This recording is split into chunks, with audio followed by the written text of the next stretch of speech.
Vem ver tudo que tem na minha geladeira 100% vegetal.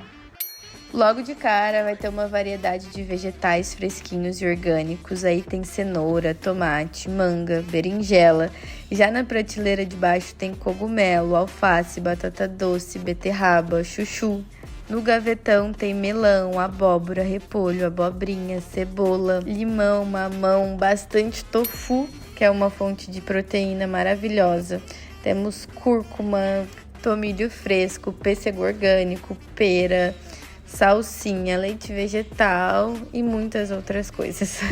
E o que para muitos pode parecer comida de dieta, pra gente é comida gostosa, comida de verdade, sabe?